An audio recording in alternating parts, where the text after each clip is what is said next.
మీ అల్లుడు గారి సంగతి మీకు తెలుసుగా. అది తిను ఇది తిను అని నాకు అసలు ఊపిరి ఆడనివ్వట్లేదు నాన్న.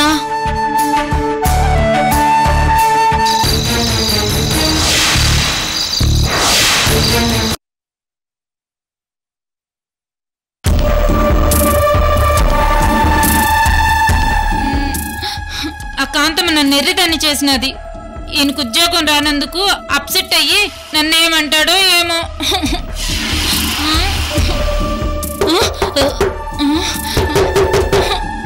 వచ్చినాడు, ఇప్పుడు ఏమంటాడో ఏమో.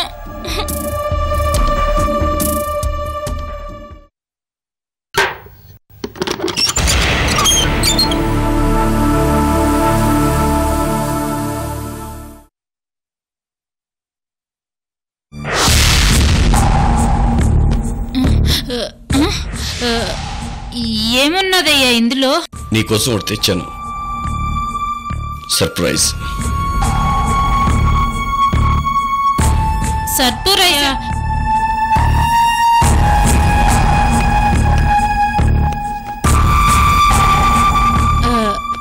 సర్ప్రైజ్ ఎందుకయ్యా? ఇంట్లో ఉంటాయి కదా.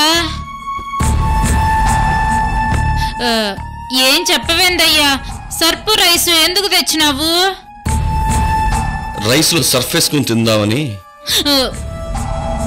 వింతగా మాట్లాడుతున్నావేందయ్యా? రైస్ లో సర్ఫ్ వేసుకుందంటవేంది?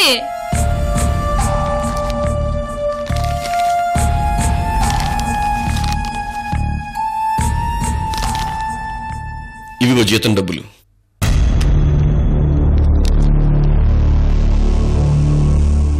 నాకిస్తావేందయ్యా? నువ్వే మీ అన్నయ్యకి ఇవ్వు. మా అన్నయ్యకి ఇవ్వాలనిపిస్తే నువ్వే ఇవ్వు. ఎప్పుడూ లేనిది ఏందయ్యా విచిత్రంగా మాట్లాడుతాండావు? నా మీద కోపం వచ్చినదా ఏంది?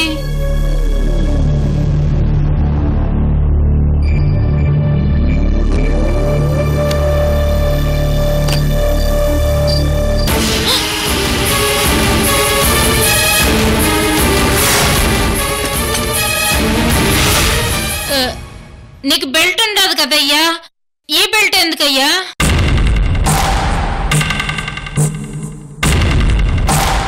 ఇది నా కోసం కొనలేదే, నీకోసం కొన్నాను. నువ్వు చేసిన పనికి నిన్ను ఈ బెల్ట్తో కొడదామనుకున్నానే. కొన్నాక నిన్ను కొట్టడం కూడా దండగనిపించింది. ఆ తర్వాత ఇదిగో ఈ తాడు కొన్నా. నా కోసమే ఉరేసుకుందాం అనుకున్నా. కానీ ఇంటికి వచ్చి నేను చూశాక నా నిర్ణయం మార్చుకున్నా. కనీసం బతుకుంటే నువ్వు నన్ను కాల్చుకు తినడానికైనా నేను ఉపయోగపడతానుగా.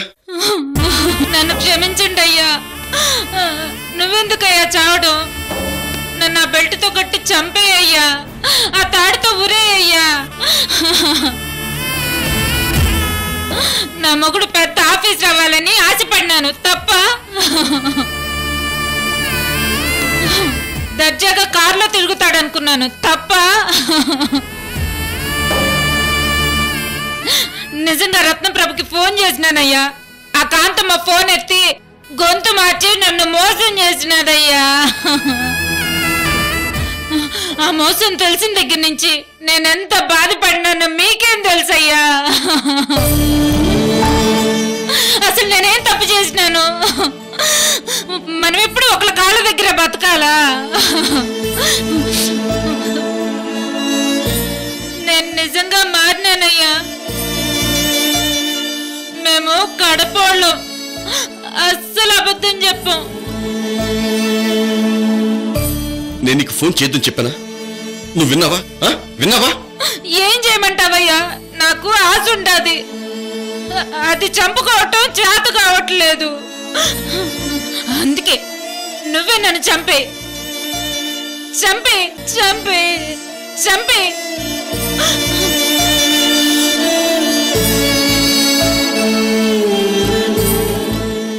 సరేలే, జరిగిందేదో జరిగిపోయింది, ఇంకొదిలేసి.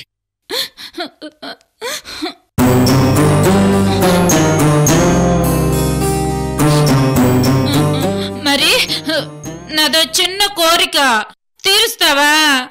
అమ్మో ఓసే, నువ్వు నన్ను కోరావంటే నేను చచ్చిపోయినట్టేనే. నన్ను ఎక్కడో ఇరిగి చేస్తావు నువ్వు. ముందు వినయ్యా, తీరిస్తే తీర్చు, లేదంటే మానే. ఏంటది? ఉండు,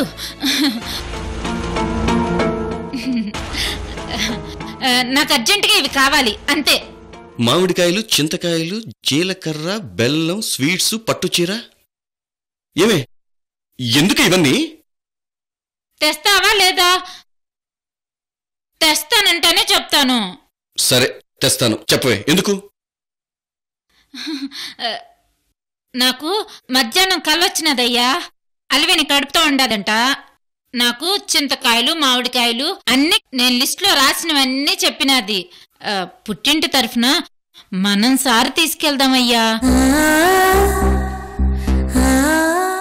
ఎంతైనా అది మన కన్న కూతురు కాకపోయినా మన కూతురే కదయ్యా. ఈ ఒక్క కోరిక తీర్చయ్యా. అలివేణి ఎంతో ఆనందపడుతుంది. ఏమి, ఎంత మంచి ఆలోచన వచ్చిందే నీకు. అలివేణి మీద నీకు ఎంత ప్రేమ ఉంది. ఏమి, ఇప్పుడు నువ్వు నిజంగా మారిపోయావు నేను నమ్ముతున్నానే. నువ్వు అడిగినవన్నీ ఇవన్నీ తీసుకొస్తాను, సరేనా?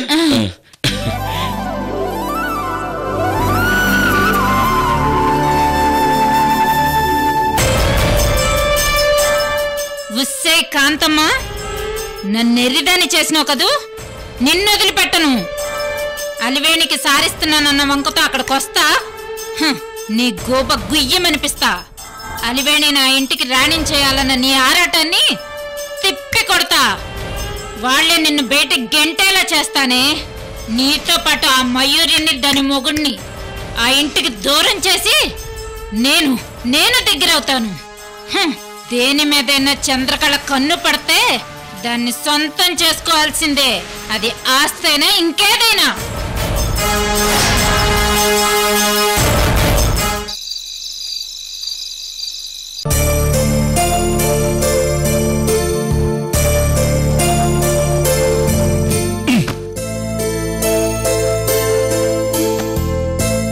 మయూరి, ఆఫ్టర్ ఆల్ ఆ కర్రోడు ఈ ఇంట్లో పనోడు. వాడు 50 లక్షలు పెట్టి ఎంజాయ్ చేసి వచ్చాడు. మళ్ళీ మన దగ్గరికి దొంగతనానికి వచ్చాడు, దొరికిపోయాడు. వాణ్ణి మనం ఏమీ చెయ్యలేకపోయాం.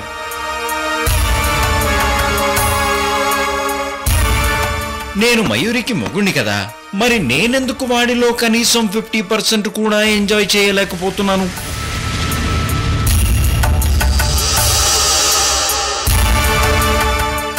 ఏ సుఖము లేకుండా ఎండిపోతున్నాను మయూరి. ఎందుకంటావు?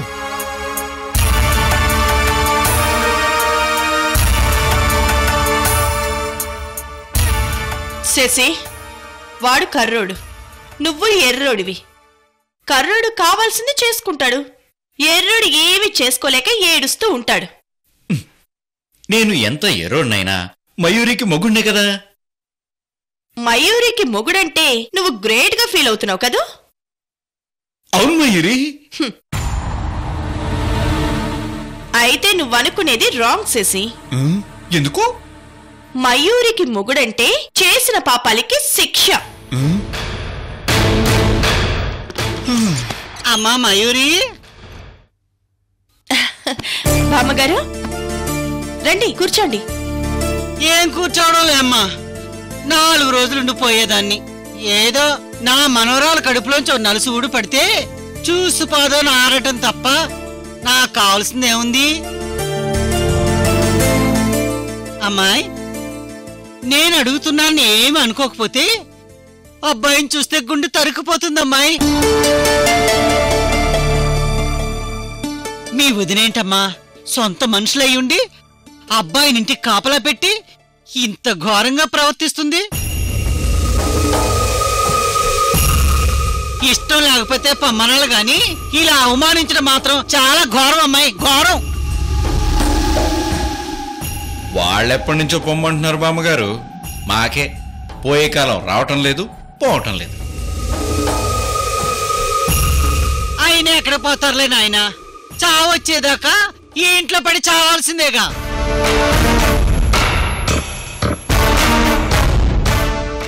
ఓసై ముసలి, గుంతకడ నక్కలాంటి దానివి. నీ జిత్తులు మరి వేషాలు నాకు తెలియవనుకోకు. నువ్వెందుకొచ్చావో నేను వాసన చూసి పసిగట్టేయగలను. ఆ సృజనున్నాడు కదూ, నోట్లో నాలుక లేనోడు. పెత్తనం అంతా ఆవిడకు అప్పచెప్పేశాడు. ఆమె కావలసిన వాళ్ళు మాత్రం నెత్తికెక్కించుకుంటుంది, మీ మీద కక్ష సాధిస్తుంది.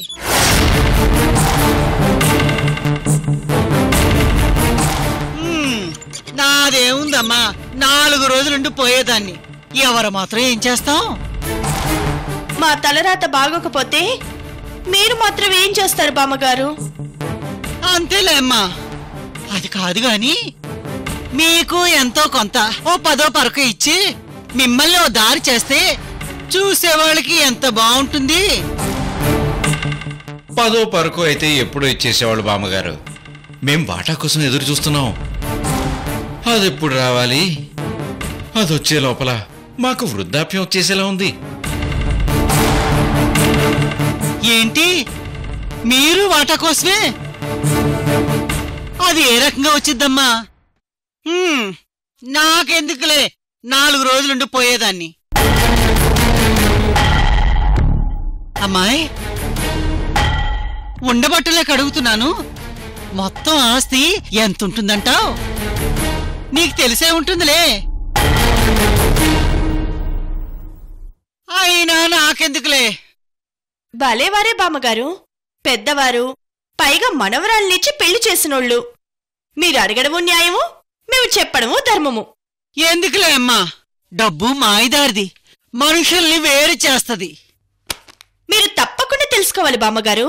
నీకు చెప్పాలనిపిస్తే చెప్పమ్మా, వినక తప్పుద్దా? రత్నప్రభ గారి కుటుంబం జమీందార్లు, మా అన్నయ్య సృజన కుటుంబం చక్రవర్తుల కుటుంబం.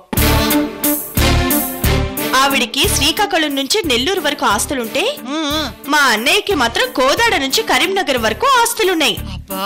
మొత్తం ఇద్దరికి కలిపి మన రాష్ట్రంలోనే కాక కర్ణాటక, కేరళ, మిగతా రాష్ట్రాల్లో కూడా దాదాపు 2000 కోట్ల ఆస్తుంది.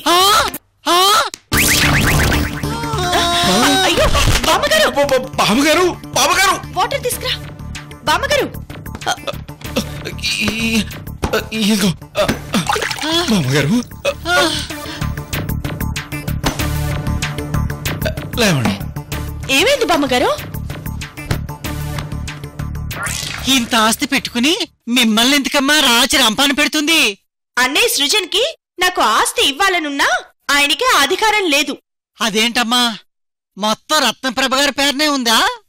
ఆవిడికి అస్సలు అధికారం లేదు. ఓసిని దుంపతేగా, ఏంటమ్మా నువ్వనేది? నిజం బామ్మగారు, కావాలంటే మా అన్నయ్యని అడగండి. ఆయన పేరలేక ఆవిడ పేరలేక మరి ఎవరి పేరునుందమ్మాయి? మొత్తం 60 పేరుని పెట్టేశారా ఏంది? అసలు నాకు ఒక విషయం చెప్పండి బామ్మగారు. సృజన్ గారికి నేనేమవుతాను? చెల్లెలు. అరవింద్ ఏమవుతాడు? మేనల్లుడు. చెల్లెల్ని నాకే దిక్కులేదు, ఇక మేనల్లుడు పరిస్థితి ఏంటో మీరే అర్థం చేసుకోండి. అవ్వా అవ్వా అవ్వా, ఎంత మోసం! ఇంతకీ ఆస్తి ఎవరి పేరుందమ్మాయి? ఇంకెవరు? మా ఇంట్లో ఒక పిచ్చోడున్నాడు కదా, వంశీ, వాడి పేరునుంది. పిచ్చోడు? వాడు ఆస్తిని ఏం చేసుకుంటాడమ్మాయి? వాడి పేరున సగమే ఉంది. మరి మిగిలిన సగం? మా పిచ్చోని పెళ్లి చేసుకున్నందుకు కన్యాశుల్కం కింద, అదే ఎదురు కట్నం కింద కృష్ణవేణి పేరున సగం రాసేశారు.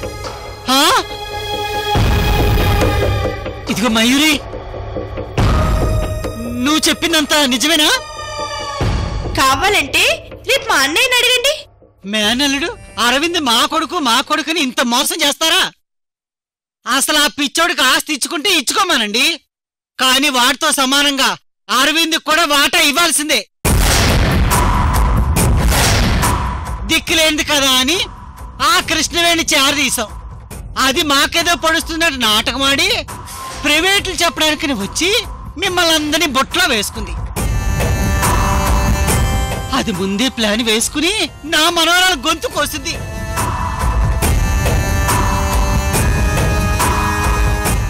అసలు ఇది ఎక్కడ న్యాయం? కొడుకని ఓ తెగారాబాలు పలికి మీ అన్న వదులు ఆడు గొంతు కోస్తారు. అక్క అక్క అని అది నా మనవరాలు గొంతు కోసింది.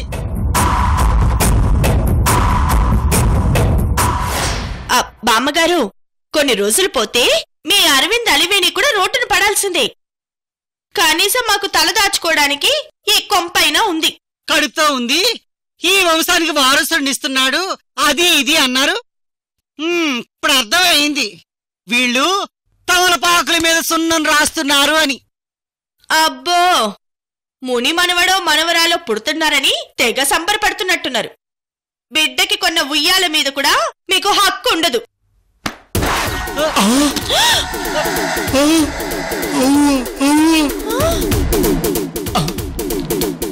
పట్కా ఇదిగో మయూరి, పదే పదే మీ అన్నవదలకు చెప్పు, ఆస్తిలో సగభాగం మర్యాదగా మా అరవింద్కి రాస్తారా? సరే సరి, లేని క్షణం ఈ ఇల్లు రావణ కష్టం అవుతుంది, గుర్తించుకోమను. యుద్ధం మొదలు పెడితే బావి వరుస చూడను. ఆ విషయం నాకు చెప్తారేంటండి? మీరే వెళ్ళి రత్నప్రభని అడగండి. అడగడమే కాదు, కడిగేస్తాను, వంచేస్తాను. ఈ కడప కాంతమ్మ కాలు దువ్విందంటే కురుక్షేత్రమే.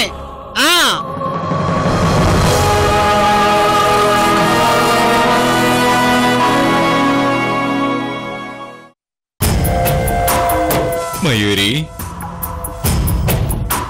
అగ్గిపుల్ల అందరూ వెలిగిస్తారు కాని గీయడంలోనూ అంటించడంలోనూ నీ స్టైలే వేరియా. ఇప్పుడే మొదలైంది. కొద్ది కొద్దిగా అంటుకుని బడబాగ్నిగా మారుతుంది. ఈ మయూరి తలుచుకుంటే నాట్యము చేయగలదు, నాశనము చేయగలదు. మయూరి, మయూరి, ఈ సమయంలో నిన్నొక ముద్దు పెట్టుకోవాలనిపిస్తుంది మయూరి. అందుకు నీకు చాలా మెచ్యూరిటీ కావాల్సేసి.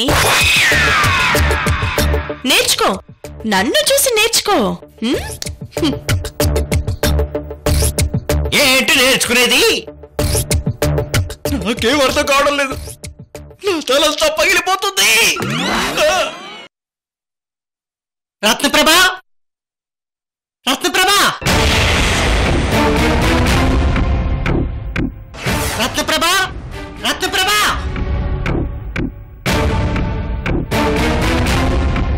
ఈరోజు తాడో పేడో తేల్చుకుంటాను. రత్నప్రభ, రత్నప్రభ, రత్నప్రభ. కాంతమ్మ గారు వాయిస్లా ఉంది. ఏమైంది రత్న? ఎందుకలా అరుస్తుంది? రత్నప్రభ, ఏమైంది? ఎందుకలా అరుస్తున్నారు? వెళ్ళి చూస్తే తెలుస్తుందిగా సృజన్. నేను వెళ్ళి ఏమైందో చూస్తాను, నువ్వు పడుకో రత్న. ఆవిడ నా పేరే పెట్టి గంభీరంగా పిలుస్తోంది. వెళ్ళి చూద్దాం పదా. ఈ వేళ అటో ఇటో తేలిపోవలసిందే. రత్నప్రభ, నువ్వు వస్తావా, నన్ను రమ్మంటావా? రత్నప్రభ, నువ్వు కిందకొస్తావా, నన్ను పైకి రమ్మంటావా? ఏమైంది కాంతమ్మ గారు? నేను రత్నప్రభతోనే మాట్లాడాలి. ఆవిడ వస్తుందా, నన్ను పైకి రమ్మంటుందా? రత్న, నువ్వు ఆగు, నేను వెళ్ళి కనుక్కుంటాను. వద్దు సృజన్, నేనే వెళ్ళి మాట్లాడతాను.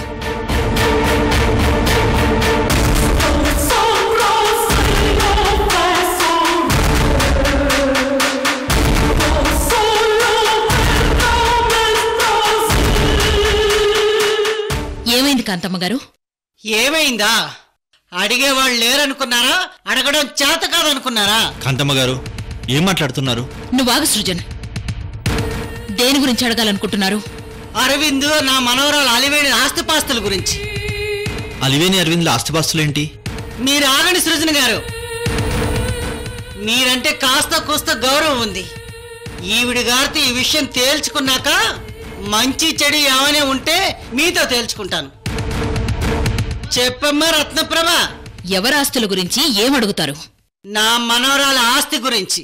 మీరు సంపాదించారా, మీ మనవరాలు సంపాదించిందా? నా మనవరాలు మామగారు సంపాదించింది.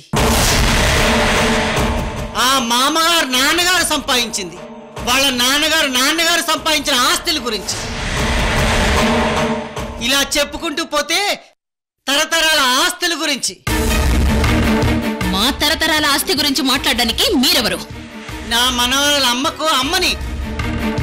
మీ మనవరాలికి ఆస్తి నేనెందుకు ఇవ్వాలి? నా మనవరాలకు మొగుడు నీ కొడుకే కాబట్టి. నా కొడుక్కి నేను ఆస్తి ఇచ్చి సుఖపడమంటాను, లేదంటే కష్టపడి బతకమంటాను. అది నా ఇష్టం. ఆ విషయం గురించి మీకెందుకు? నీ కొడుకే అయితే అలాగే చెప్పుకో రత్నప్రభ, నాకు అభ్యంతరం లేదు.